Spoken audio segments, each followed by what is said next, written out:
Hello, everyone, and welcome to the MMID Coding Workshop series.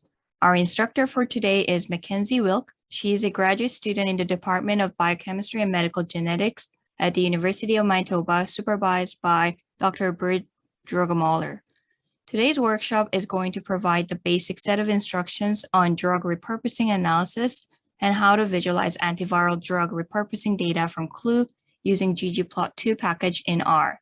She will also briefly touch on Tableau, which is another visualization tool that you can use for making similar plots. You'll have more tools under your belt.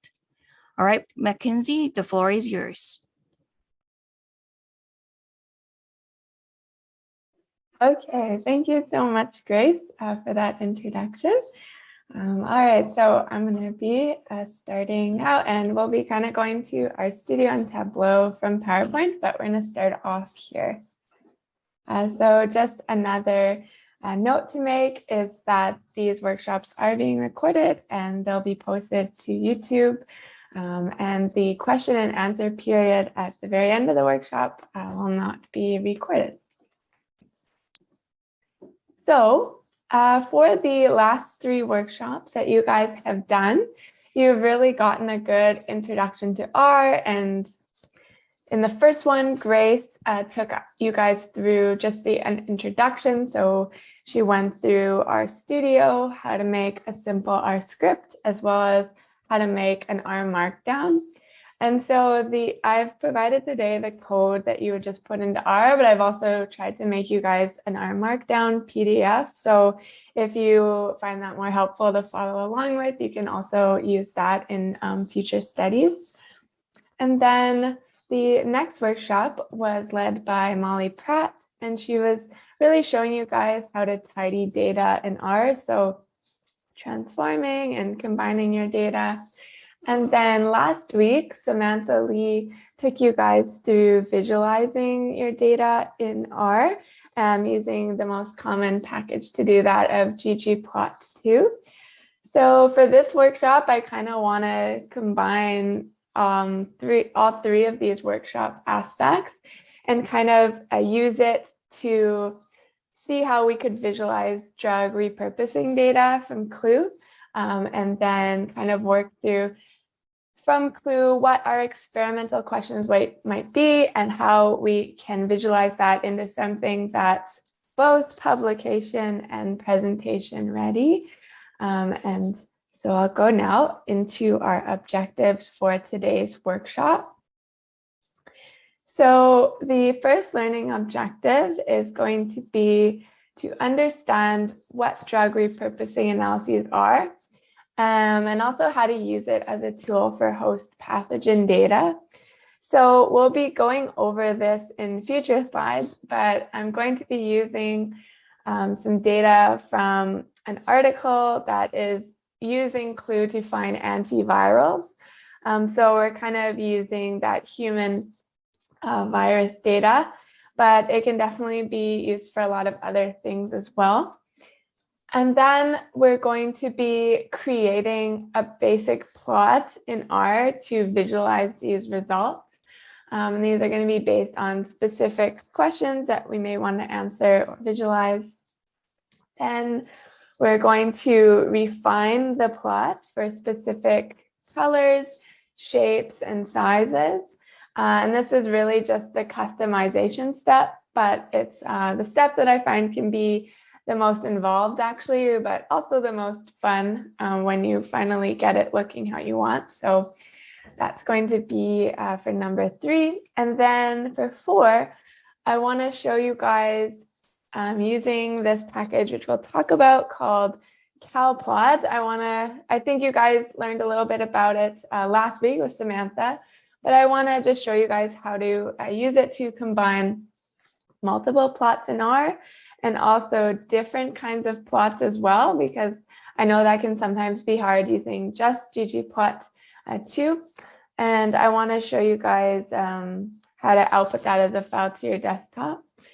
And then just briefly for number 5, I want to show you guys how to produce a similar type of graph in Tableau, and then go over kind of the pros and cons of making some sort of visualization in R versus Tableau. And so that will be at the very end. So the first learning objective is really that drug repurposing analyses. So this is kind of the basics of it, but the purpose of these drug repurposing analyses is to identify potential small molecules that have opposing gene expression profiles as the ones that you have put in as input. So the simplest way that I can think to explain this is to the figure on the right. So you have red bars and you have green bars. And so you'll see at the bottom, it says clue/CMAP. So that is where we're going to be doing our drug repurposing analyses. So it's called CLUE, but it can also be called CMAP because that stands for the connectivity map. So you'll kind of hear those two interchange today. But what you're doing is you're putting in, for our case, because of the data that we're using, you're putting in the red bars. And those red bars are going to be viral infection associated gene expression profiles. And so this can also be thought of that these gene expression profiles are enhancing viral infection in human cells. There's a few different ways that we can wrap our heads around this. But so those are going to be our input, and then the connectivity map is going to output the complete opposite. So just turning it around, the complete opposite gene expression profile, that's going to be the green bars. And those are going to be drug-induced antiviral gene expression profiles. So that's kind of a more simpler schematic to think of it there. And the proof that people are using these and it is having success is that inclusion of this genetic evidence in these drug development pipelines has been shown to increase the success by at least twofold.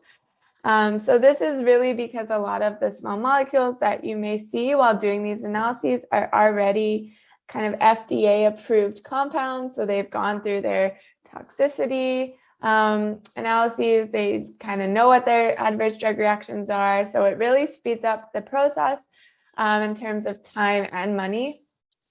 And then for gene expression, so that's what we're going to be focusing on today. So what you input, it can really be anything that's up or down regulated, like showing that these genes are up or down regulated. So it could be determined by things such as the Z-score or the fold change, but you have a little bit of flexibility in what that is. So this diagram here is just another way to think about what is going on behind the scenes in the connectivity map. So for some, this may be really helpful. For some, you may like the other red bar, green bar diagram. So this is really going to show what's kind of happening in a way like back end, front end of the connectivity map. So I'll go through this figure with you guys. So if you can see my cursor, these are going to be your upregulated gene set and downregulated gene set. So in the middle, that's going to be your input into CLUE. And then on the right here, you have your full set of, they call it perturbogen data. And this is going to be in the CMAP database. And so I'm just going to spend a little bit of time telling you guys what I'll say it perturbogen, but there are other ways to say it. But if you see the first part of the word, it says perturb. So really think of that when you're thinking of these perturbogens. And so basically what these are is that they've chosen something like a compound or a gene to make changes to a cell line or to perturb that cell line. And then they're trying to see what the gene expression is like after that. Like, how did it change?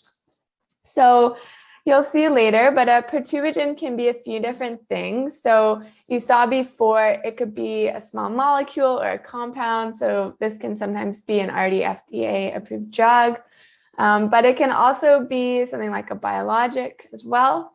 And then in terms of if your perturbogen is a gene, It can be something like they overexpressed the gene, or they did an shRNA experiment on it, or they did a CRISPR knockout.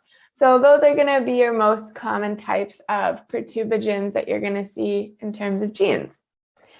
But back to the figure, for this right column here, this is going to be the full set of those perturbagens within the CLUE database. And so it's going to match it up to your input. And then over here is what it's going to output. And you see that these arrows are going opposite. So I'm going to try to explain that to you in that if you have something here with the downregulated gene set, that's going to mean that because we're using viral infection associated gene expression profiles, if it's downregulated, that means that these genes are decreasing viral infection. And so what CLUE is going to do is it's going to look at what it has here and then go to the complete opposite end to give you, these are going to be blue, or you can think of them as good potential antiviral perturbagens. And these are because they are seen in blue here. And then your upregulated gene set, remember our input, is going to be more associated with enhancing viral infection. So CLUE is going to go down the list, and then it's going to find you perturbagens that have a similar gene expression profile. And you can think of red as like bad and are going to be more associated with viral infection gene expression profile. So just another way of seeing what CLUE does. It can get a bit confusing. So if you like the other bar diagram more, I totally get that too. So drug repurposing analyses have been around for a while, and they're definitely in the field of microbiology. So I just took a few recent ones here that had to do with like influenza or microbials, and specifically for antimicrobial discovery, it's been used. And also wanted to just note that drug repurposing is definitely involved in many different drugs and diseases. And especially in my master's research, I usually use it to find potential autoprotectants, as I use a lot of large-scale hearing loss data.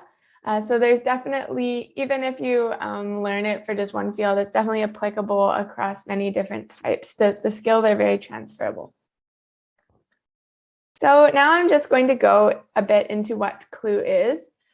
So it's a cloud-based infrastructure. So this means that you can access it on the web. They do have things like command line interfaces as well as APIs if that's something that your company or institution needs. But I find for students, because it is free for academic users, the web-based CLUE is really all you need. It houses the CMAP data, which is that gene expression information they have over 30,000 perturbagens, and that's just definitely just increasing as time goes on. So in this picture here, I have a list of the different kinds of tools that you can access in CLUE. So some of them are very simple, like for history or just accessing past queries that you've done, but for some of them, they can be a little bit more involved. So you'll see later here for Morpheus, it's kind of dealing a lot with heat maps. So you can kind of annotate them and look at different ones. So definitely a lot of options to choose from depending on what your experimental questions are. So the one tool we're going to be focusing on today, though, is the CLUE query. And so this is probably the most common. As you can see up here, it's for seeing most similar or dissimilar signatures. And there's 4 different types that you can do. And you would choose that by this query parameter here. And so the one that we'll be focusing on today is gene expression. So looking at those up and down regulated genes. But you can also do it for cell viability, so looking at up and down regulated gene sets, as well as for proteomics. You can do that for phosphorylation or histone modifications. The input file is a little bit different. They'd rather you put in a GCT, which is kind of like a gene cluster text file. But for us, we're going to be working with up and down regulated genes. So you can either just load them here as a list or just copy and paste them. And there are technical limits for how much you do per query, but we won't have that issue too much.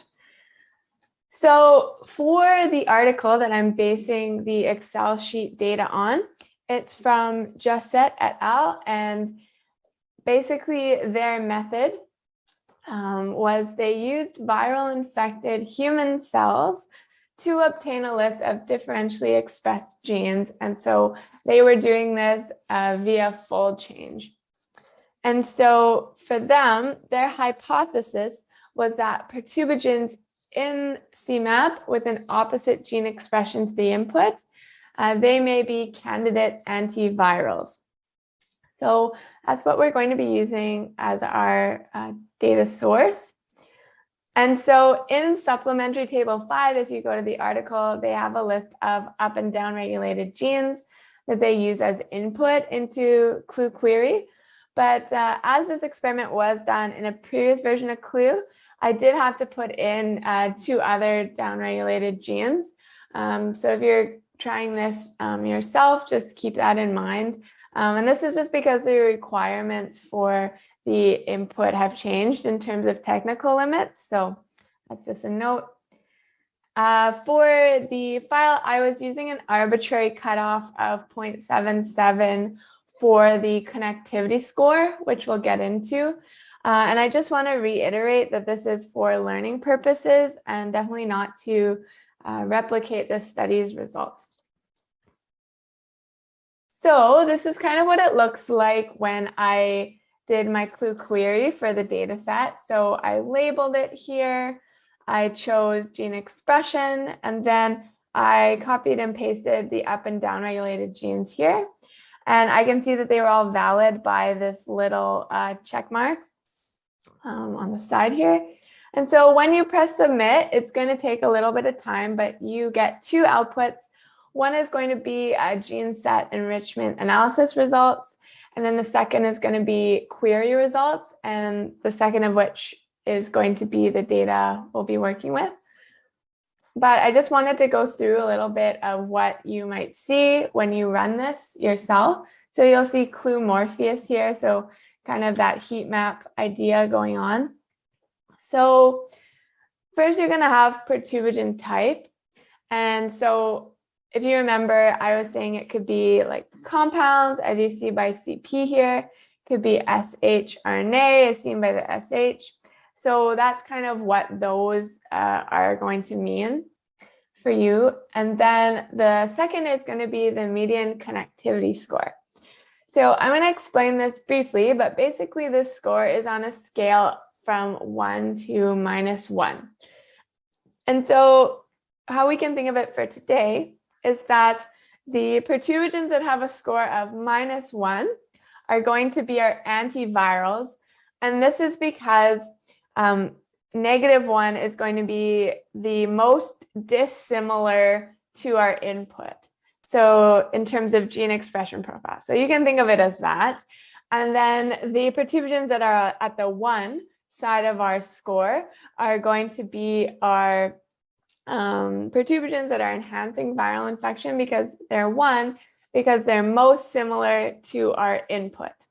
And so we're kind of going to see later on the -1 side is going to be more of those blue, like good perturbagens, and then the +1 side is going to be more of those red or bad perturbagens. And then when you've got 0 in the middle, that means the connectivity map is not confident at all that your perturbagen is doing either. And then we have our mechanism of action, which is just based on if you want to do further studies and you've found a perturbagen of interest, this can give you some cool things to work off of. And then for the query result, you have your perturbagens. So you can see here you have some gene names as well as some drug names you may recognize. You'll get a mix of both of those. Then you've got your type. So you can see here, like OE is overexpression, compound, shRNA, XPR is your CRISPR. So that just can help you figure out what type you have. You also have mechanism of action here. This isn't usually as well defined as seen by the unknown error code here, but some of them do, for instance, this drug. So that could be interesting if that's one of interest. And then you have their median connectivity score here on the right. So this is kind of what the output looked like. And so from here, I just used the cutoff of 0.77 and then transferred them to the Excel sheet that you guys have. So that's kind of how you would do it if you were doing it yourself. All right, so now we're going to go into how to create a basic plot to visualize these kinds of results. So first, I just want to go over a little bit about the libraries that we'll be using today. The first is going to be dplyr. So this is going to be what you learned about a lot with Molly Pratt, so the grammar of data manipulation. So again, it's that core package of the tidyverse. Then we're going to be using snakecase. This is really good for converting strings into any character. So basically, this library works a lot with words, and I'll be using it more just to change like them into lowercase, but there's a lot of different things you could do with this package. Then we've got ggplot, which you learned a lot about last time, that main data visualization package. Then I'm going to briefly just show you guys kind of like a bonus of Plotly, of just how you may make your figures interactive for this. And then CalPlot is an add-on to ggplot2. It's to make figures publication ready, as well as to combine different kinds of plots. So we'll be going into that a little later. And then read Excel is just for reading in Excel files. Because something you can do with this library is you can indicate which sheet you're working with, which I find to be helpful. And then CSV doesn't really need a library, so I just close Excel. So the first visualization we're going to be making is a scatter plot. And this is to show the different kinds of perturbagens that we have, as well as the range that they span in connectivity score, and then to add that visual aspect of blue and red colors. And so we're doing this to show visually which perturbagens are highly dissimilar and which ones are highly similar, to really give that reader that connection if this is a new thing for them. So now we're going to go over to our studio. All right, awesome. So I've provided this to you guys if you want to go along, or you can also just look at the PDF if that's more helpful. So the first thing that I want to do is I want to run the libraries. And so just again, if you haven't installed these libraries yet, just do the install packages command. Then the second thing here, so step number one, we're going to be reading in our Excel file. So using read Excel, and then I'm indicating that it's sheet number 1 here. And then I'm using this pipe just to say rename with to snakecase. And this is just to make sure that the column headers are all lowercase, because I find that if, some of them have uppercases somewhere, it can get difficult to write your code because you're not remembering where that is. So I'm going to run that. And in our environment pane, we see that we have 14 observations with 5 variables. So you can either click on it, or I'll just go here, glimpse, because it is a smaller one. So these are our column names. So we have our perturbagen name, and that's a character. And then we have our connectivity score, filter type is just for you guys to, like when you're doing this, to remember what your query was in Clue, like what data you were using. Perturbagen type is that overexpression or compound, etc. And then gene expression profile is just going to be similar or dissimilar, and that's going to have to do with the colors. And that's just all based on connectivity score. So as you can see, a lot of these are characters, and especially perturbagen. But what I want to do to the perturbagen variable is I want to make it a factor, and I want to give it levels. And this is because I find that sometimes when plotting when plotting a character variable on a plot in ggplot, sometimes it changes it to like alphabetic, or sometimes it changes it based on the other variable, but I want it to be the specific way I had it in the Excel sheet. So I'm just adding a bit of structure here so that it does come out that way. And then if I look at the results again, you can see that it has changed to a factor and that those quotation marks have gone away. So step number 3 is we're just creating our basic plot. So we're just inputting our Clue results and then stating the aesthetics to be that we want the X to be the connectivity score to really show that range. And then we want Y to be the perturbagen name. And we just say geom point to make it a scatter plot. So here we can just view the basic plot in the plot pane. So we see that this scatter plot is not very informative at all, especially if you didn't even know what the axis names were. You'd have like no idea what this means. It's also just there's no color to it, hard to understand. So what we're going to do now is we're going to spice it up a bit, and we're going to add some colors first. So these, here we go. So these are going to be, I'm going to be making a value called colors. And so this is really to change the color of the perturbagen names, actually. And we'll go into how we do that in the next step. But I need to make this value first. So this command is basically saying if the connectivity score is less than 0, make those blue, and you can specify like what those are. And I'm specifying it later as the y-axis names. And then if the connectivity score is greater than 0, make it red. So that's basically just what that is. So we can see our value here. And then this is where we're going to really add our customization. So I'm going to walk through you guys through this, through each point. So we're going to start off with our basic plot that you just saw here. Then we're going to say geom point and then do the aesthetics as we want the color to be the gene expression profile. So remember that was that similar or dissimilar variable down here. And so that's going to help us color the points blue or red.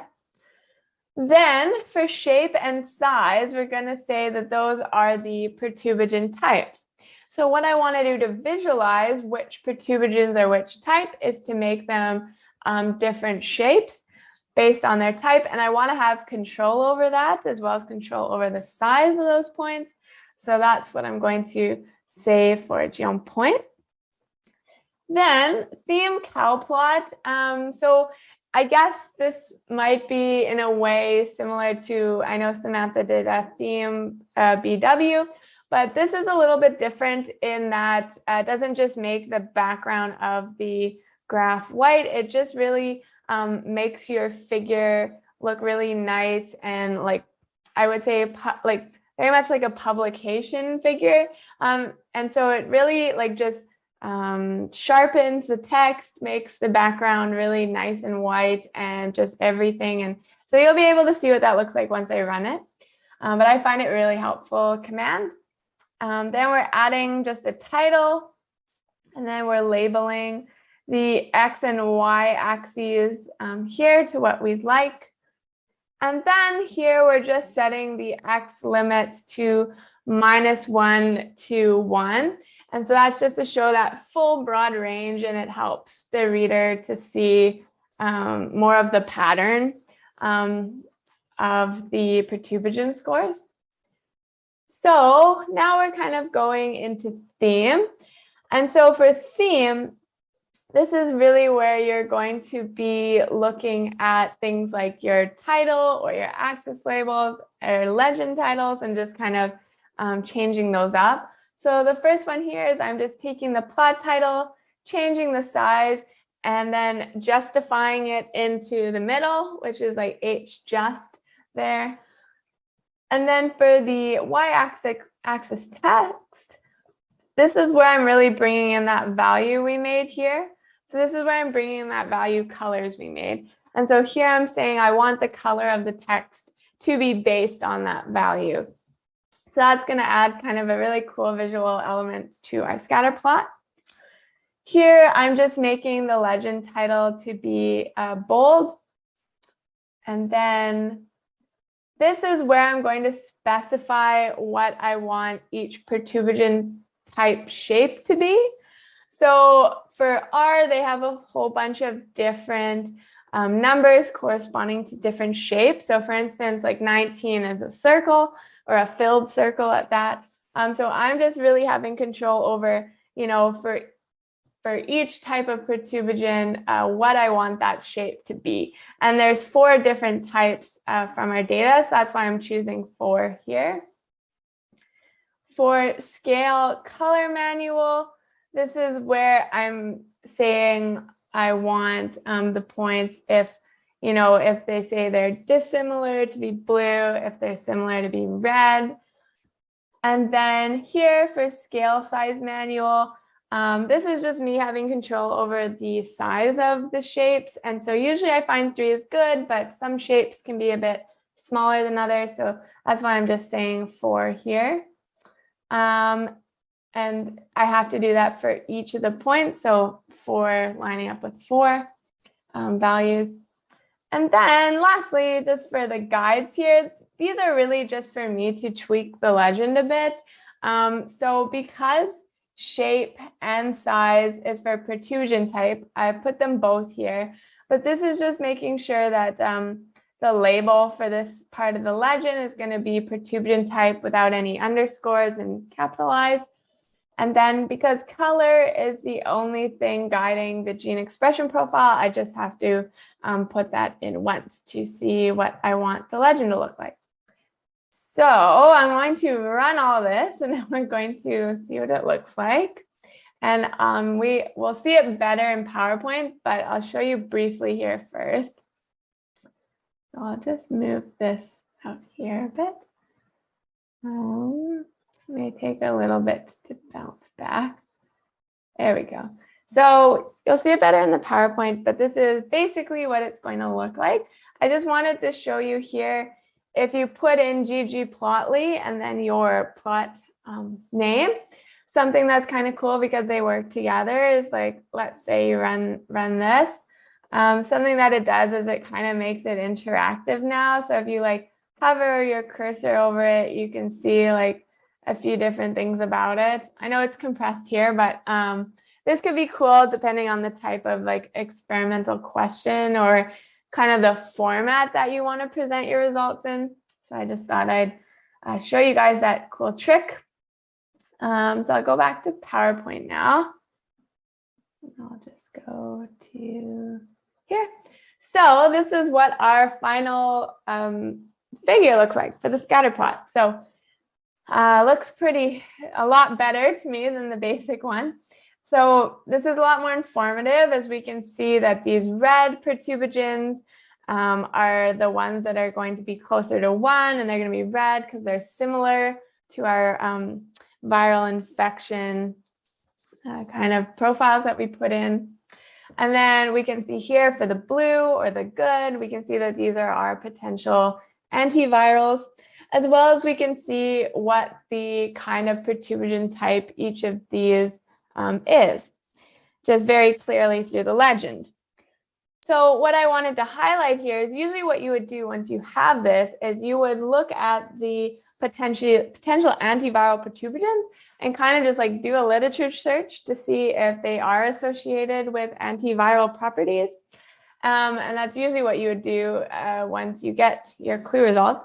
And so just briefly looking at RNA set 2, just what we can learn is I found in a pretty recent article, it's also called RNAs T2, but I found from here that in the article it definitely said it participates in resistance against RNA viruses and does have antiviral activity. So these drug repurposing analyses are really like this proof of concept, like something that you can spring off of to do more experimental questions because you've like really narrowed down your perturbagens that you want to work with. So something, for instance, with this is like, that's really cool that you got this result. And then you can do further experiments on RNAs T2, and obviously more searching, but there's something cool that you can learn from these.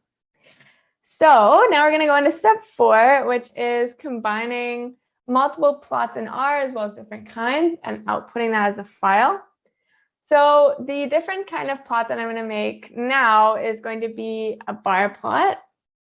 And we're going to do this to compare between the similar and dissimilar perturbagens, as in based on the gene expression profile. So we're going to see how many perturbagens are in each category, which ones are least common, as well as how they differ between expression profiles, because this may give you another kind of experimental question to work off as well.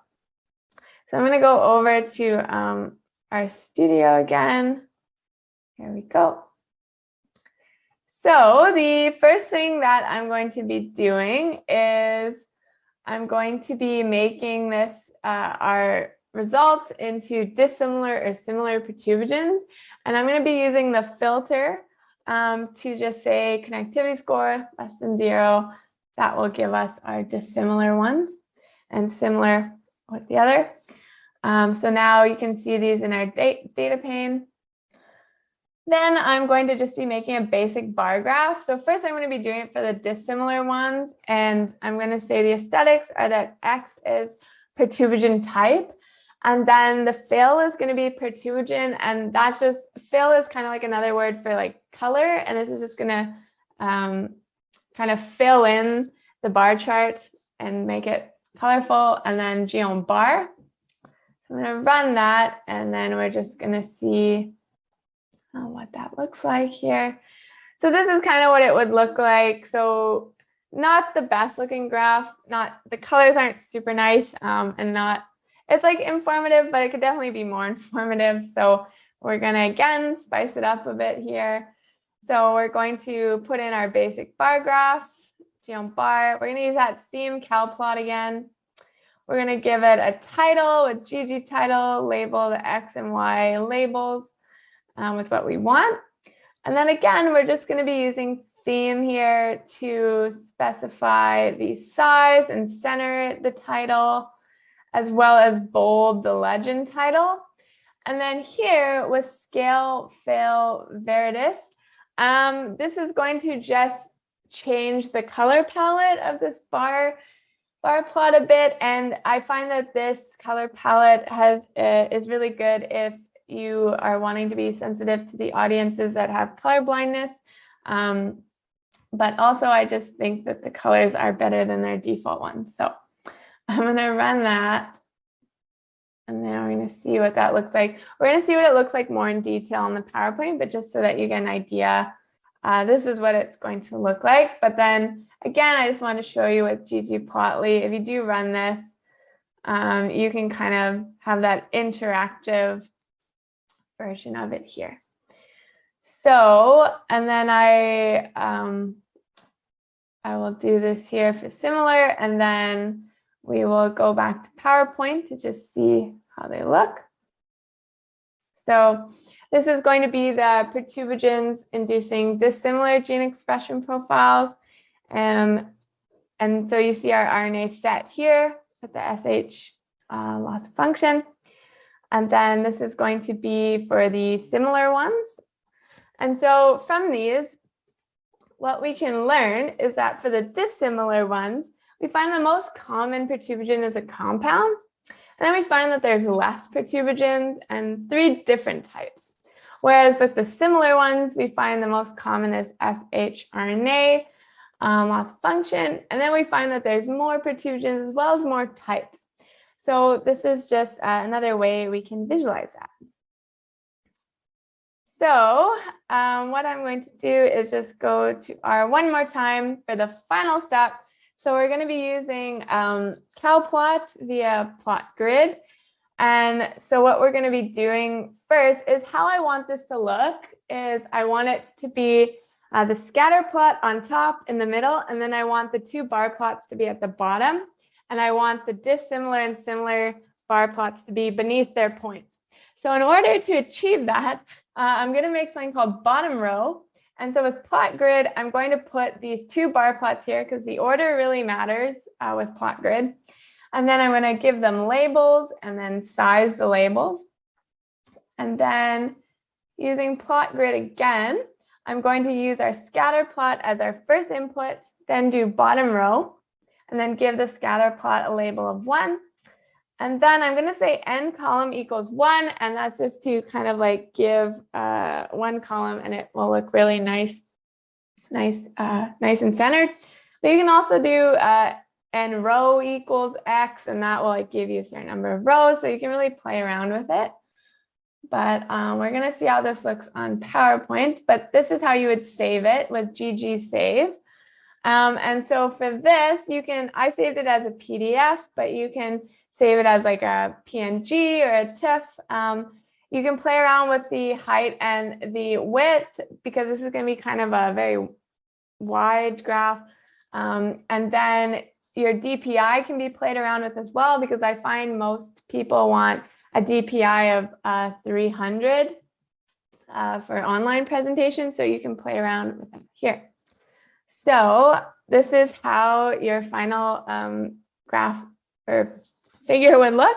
So definitely publication and presentation ready. It's got everything aligned how I would like, with the red points here and the blue here with their associated bar plots. We've got the coloring really nice, the legends really good. So yeah, this is what you would get using RStudio. So now in producing a similar figure in Tableau, I just want to go over the pros and cons. So some of the pros for RStudio is that you definitely have more control. You can save it to your desktop and do data analysis. And you can make it interactive if you use something like Plotly or Shiny. And then with Tableau, you have more artistic freedom. The dashboard can be interactive, and there's definitely less coding. And then with ggplot2, a con is you need to code. In this workshop, it probably wouldn't be a con because we're all pretty passionate about that, but just to say that. And then for Tableau, you do have less control. It does only save you an online website, because with the free version, there's a lot of like limited capabilities. And as a student, you definitely would not be able to afford the full version. So just keep that in mind. So now I'm going to briefly go over to Tableau. So if you haven't downloaded it, that's totally okay, because this is going to be very brief. But what you would do to put your data in is you would just, for us, you'd go click on Microsoft Excel. It would bring you to your folder you want, and you would input it there. I've included a lot of screenshots of what this process would look like in your Tableau instructions document as well, if you just wanted to play around with it. But I'm going to go into this project that I've done. And so I'm just going to show you here. So a sheet. So you can see your data at like data source. Oh, sorry. But for sheets, this is where you're going to put in your data that you want to work with. And so this is kind of like your X and Y axis here. So for instance, for the scatter plot, I'll just briefly go through how you might make the scatter plot. So you're going to put your median connectivity score as your column, and your perturbagen as your row. So that's what it's kind of going to look like at first. So really not super informative, but what you can do is you can change this to shape, make your perturbagen type a shape, and then here for shape, there's a lot of different palettes, but you can assign each data item to a specific shape. Then what you can do for color is you can do median connectivity scores color. This is the complete opposite of we want, so we can edit that. And then we can say like reversed, but we usually want red, blue diverging. So you can reverse it and then advance. You can say that like we want this to start at 1 and then end at 1. So kind of looks more like we remember. We can use this to sort it descending order or ascending, depending on what you want. Then you can also change the range of this to say from -1 to 1. And then you can put your title here, just like, yeah, very easy. So that's kind of what you would get there with your legends. And so I've done this for the, so this is for the dissimilar gene expression profiles. For here, the only thing that's different is I just filtered it based on perturbagens that had a connectivity score of a certain number, but you can see that on the document of how I went about that on here. And then I just added some labels, putting perturbagen into text, but that's kind of the basics. And I also did that for similar. But then on dashboard, which you'll see here, this is where you put together a bunch of sheets. And then a storyboard is where you put together a bunch of dashboards, but I've personally never done that. And so here you use 3 different sheets and you kind of drag and drop them where you want them. You have a very limited space in Tableau, so things are going to get very like crunched and like not even show at all, like here with like the 3 dots, and like you have to like scroll through it. So I don't find it the best, but you can select automatic to have this visualization look like it does on any platform. The interactive part with this dashboard comes with this filter here. So you can click on this filter, and then for instance, if you want to look at that RNA set 2, if you click that, it shows you what that would be in another figure. Or for instance, you click this, it shows what that would be here. So that's kind of the interactive portion of Tableau, depending on what you have. And then to save it, you just go File, Save to Tableau Public As, and then it would save to their online website. So on the PowerPoint, I'll just go to what that would look like. So this is what it would look like on their website. So you need to make an account to save any of these, but yeah, this is what it would look like here. And so definitely you cannot publish this, you cannot present it like for a committee meeting. You maybe could, but it would be hard to go back and forth. And from what I've heard from other people, they do prefer like the interactive element is nice, but it's not quite for committee meetings. So that's what I've found. And then you have your RStudio figure that you've made. And I just really want to make like a push of like, I know Tableau can be easier and more of a drag and click, but really if you put in the effort to learning RStudio and how to make graphs here, you're going to have a lot more benefits in the long run, in that you can really publish or present this.